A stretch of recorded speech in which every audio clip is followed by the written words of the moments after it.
மானஸ் பக்கங்கள். Hi friends, இது மாலிகாவின் கேளுங்க கதை கேளுங்க. மானஸ் எழுதிய இன்ப ஜீவிதம் அத்தியாயம் 24. யோசனையோடு அமர்ந்திருந்த இன்பரசனிடம் வந்து நின்றான் பார்த்திபன். சார், சஞ்சீவன் பணம் அனுப்புகிற ஒளி விளக்கு ட்ரஸ்ட் பற்றி விசாரிச்சிட்டேன். Anything important? No sir. அது என்ன ட்ரஸ்ட் அது? படிக்க ஆர்வம் இருந்து படிக்க முடியாத நிலையில் இருக்கிற பசங்களுக்கு நிறைய பணக்காரங்க ஸ்பான்சர் பண்ணி படிக்க வைக்கிறாங்க சார். இது ரொம்ப பெரிய நெட்வொர்க். ஆத்தரைஸ்டாக எல்லாத்தையும் பண்ணுறாங்க சார். அதில் இது வரைக்கும் எந்த பிரச்சனையும் இருக்கிற மாதிரி தெரியல. நிறைய ஸ்கூல் இந்த ட்ரஸ்ட்டை காண்டாக்ட் பண்ணி தங்களோட ஸ்கூலில் படிக்க கஷ்டப்படுற பசங்களுக்கு அவங்களே கூட ஏற்பாடு பண்ணி கொடுக்குறாங்க. அது மட்டும் இல்லாமல் இந்த ட்ரஸ்ட்டு பயங்கர கெடுபிடியோடு தான் நடக்குது. யாரோ போகிறவங்க வர்றவங்களுக்கு எல்லாம் ஸ்பான்சர் பண்ணுறதில்ல.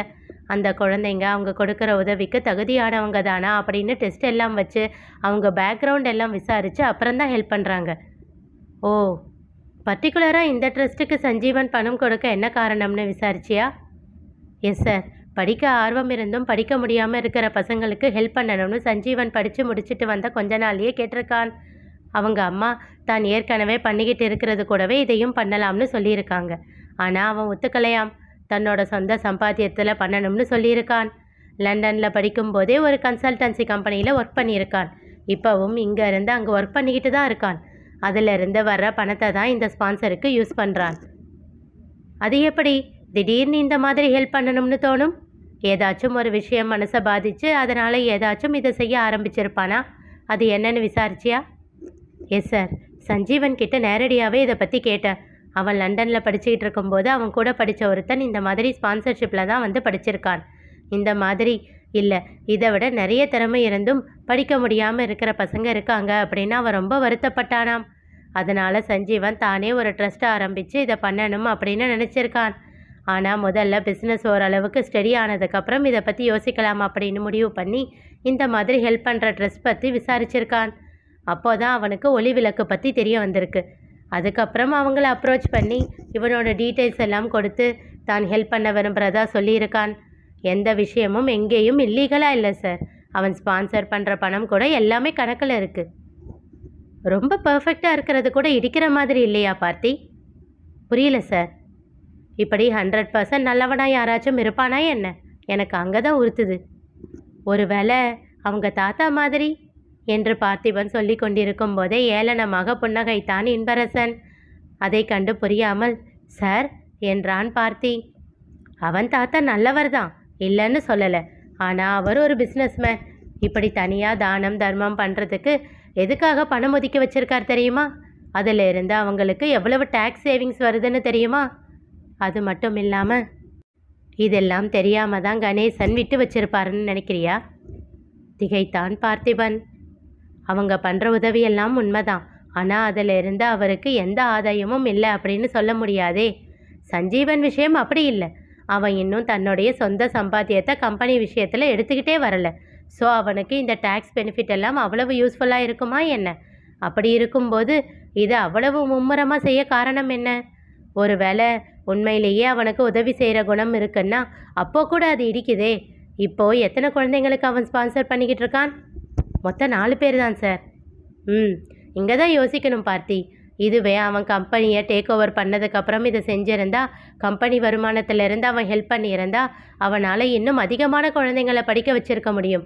அப்படி பார்க்குறப்போ நான் யோசிக்கிறது கரெக்டு தானே பார்த்தி? Correct sir. இப்போது அவன்கிட்ட ஸ்பான்சர்ஷிப் வாங்குகிற அந்த 4 பேரை பற்றி விசாரி. அப்புறம் லண்டனில் அவனோட ஃப்ரெண்டுன்னு சொன்னானே, அவனை பற்றியும் விசாரி. சார், விசாரணை அவ்வளோ தூரம் போகணுமா? கணேசன் கொலைக்கும் சஞ்சீவனுக்கும் சம்பந்தம் இருக்கா என்னன்னு எனக்கு தெரியல. ஆனால் சஞ்சீவன் கிட்ட ஏதோ ஒரு தப்பு இருக்குது. அதனால் ஒரு சின்ன விஷயத்தையும் மிஸ் பண்ண நான் விரும்பலை பார்த்தி. Okay sir. வீராவை ஃபாலோ பண்ண சொன்னனே, என்ன ஆச்சு? வீராவுக்கும் சஞ்சீவனுக்கும் ஏதாச்சும் கனெக்ஷன் இருக்கா? இல்லை சார். சஞ்சீவன் முன்ன பின்ன வீராவை பார்த்ததே இல்லை. அப்புறம் அந்த புது பைக், அதை பற்றி விசாரிச்சியா? விசாரிச்சிட்டேன் சார். அவன் இது வரைக்கும் சேர்த்து வச்ச பணத்தில் தான் அதை வாங்கியிருக்கான். திடீர்னு எதுக்கு இப்போது? திடீர்னு இல்லை சார். ஒரு 15 நாள் முன்னாடியே அதை போய் புக் பண்ணியிருக்காங்க. அப்படின்னா? ஆமாம் சார். இளமாறனும் வீராவும் சேர்ந்து போய் தான் புக் பண்ணியிருக்காங்க. இளமாறன் இந்த வேலையை விட்டுட்டு குழலியை கல்யாணம் பண்ணிக்கிட்டு போக போகிறதுனால அவன்தான் இவனை கம்பல் பண்ணி ஒரு பைக் வாங்க சொல்லியிருக்கான். அவனே தான் ஷோரூம் கூட்டிகிட்டு போய் அட்வான்ஸ் எல்லாம் கொடுத்துருக்கான். அது இப்போ டெலிவரி ஆகியிருக்கு. எதுக்கு இளமாறனையும் குழலியும் தேடிக்கிட்டு இருக்கான்னு கேட்டியா? இன்ஸ்பெக்டர் பரமசிவம் தான் அவனை போட்டு டார்ச்சர் பண்ணிக்கிட்டு இருந்திருக்காரு. உனக்கு தெரியும், அவன் உன்னை காண்டாக்ட் பண்ணாமல் இருந்திருக்க மாட்டான். இனிமேலும் காண்டாக்ட் பண்ணுவான். மரியாதையாக அவன் எங்கே இருக்கான்னு சொல்லு அப்படின்னு இவரை மிரட்டி இருக்காரு. வேறு வழி இல்லாமல் சும்மா இளமாறன் போகிற ஒரு 4 இடத்துக்கு போய் செக் பண்ணிவிட்டு அவன் இல்லைன்னு பரமசிவம் கிட்ட சொல்லியிருக்கான். அப்படி தான் வைஷ்ணவி வீட்லேயும் போய் பார்த்துருக்கான். அங்கே அவன் இருந்ததே அவனுக்கு தெரியல போல. அப்புறம் குழலி, இவங்க 2 பேரை பற்றி தெரிஞ்சவங்க எல்லாரும் சொல்லியிருக்காங்க குழலிக்கு இவனும் பழக்கம்னு. அதனால் அவன்கிட்ட வந்து மிரட்டி இருக்காரு.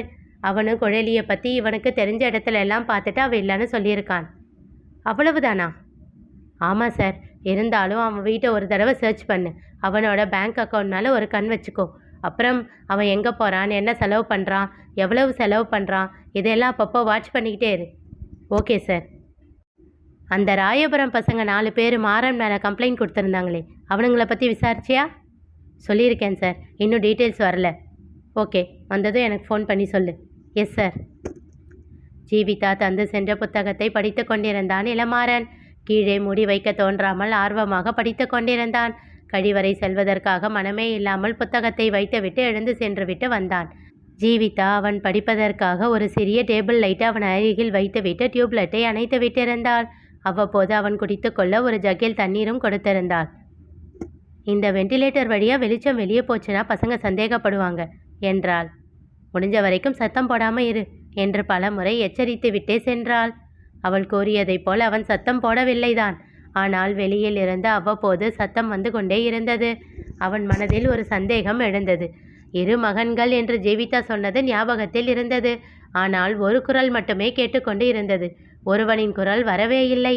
அது எப்படி?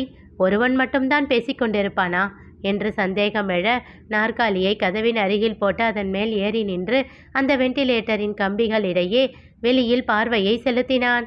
அவன் இருந்த அறையின் எதிரே ஓப்பன் மாடுலர் கிச்சன் இருந்தது. அது அவன் இருந்த அறைக்கு இடது பக்கம் இருக்கும் ஹாலை பார்த்தவாறு அமர்ந்திருந்தது. தன் தலையை கம்பியில் முட்டு தந்து நன்றாக இடது பக்கம் திரும்பி அவன் பார்வையை ஹால் வரை நீட்டினான். அங்கே டைனிங் டேபிள் ஒரு பக்கமாக போடப்பட்டு இருக்க அதன் எதிரில் சுவரில் சாய்ந்து அமர்ந்து படித்து கொண்டிருந்தனர் மகிழனும் முகிலனும். பெரியவன் ஜீவிதாவின் ஜாடையில் கொஞ்சம் இருக்க, இளையவன் அப்படியே இன்பரசனின் நகலாக இருந்தான். மகிழன் அமைதியாக அமர்ந்து படித்து கொண்டிருக்க, முகிலன் எதையோ நோட்டில் எழுதி கொண்டிருந்தான். நடுவில் ஏதேதோ பேசிக்கொண்டிருந்தவன் திடீரென்று மகிழனை அடித்தான். பிறகு எழுதுவதை தொடர்ந்தான். சில நிமிடங்கள் கழித்து மீண்டும் மகிழனை அடித்தான். அப்போதும் அவன் கண்டுகொள்ளாமல் படித்து கொண்டே இருந்தான். மீண்டும் எழுதத் தொடங்கிய முகிலன் சில நிமிடங்களில் மகிழனை பிடித்து உலுக்கினான். என்னதாண்டா உன் பிரச்சனை? சலித்தபடி கேட்டான் மகிழன்.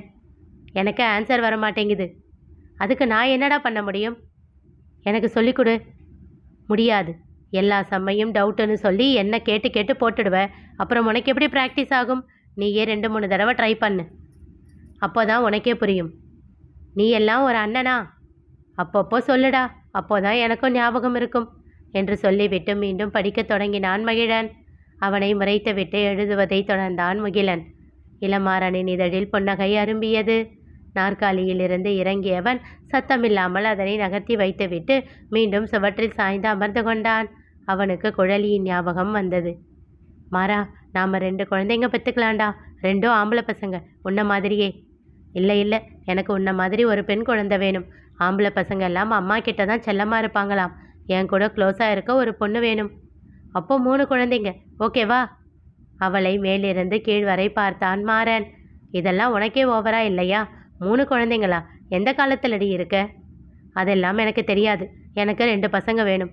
வேணும்னா பொண்ணு வேண்டாம்னு நீ சாக்ரிஃபைஸ் பண்ணிக்கோ. ஆமாம், நாம் கேட்குறது தான் நடக்கும் பாரு. அவளை முறைத்தவாறு கூறினான் இளமாறன். அவள் நினைவில் திளைத்திருந்தவன் கண்களை மூடி கண்ணீர் சிந்தினான். குழலி, நீ எங்கடி இருக்க? எப்படி இருக்க? புதுச்சேரி, சாரம். அந்த பங்களா வீட்டிற்கு முன் வந்து நிற்க அவளை கண்டு வாட்ச்மேன் கதவை திறந்து விட்டான். மார்க்கெட்டில் வாங்கிய காய்கறிகளோடு அந்த வீட்டிற்குள் நுழைந்தாள் குழலி.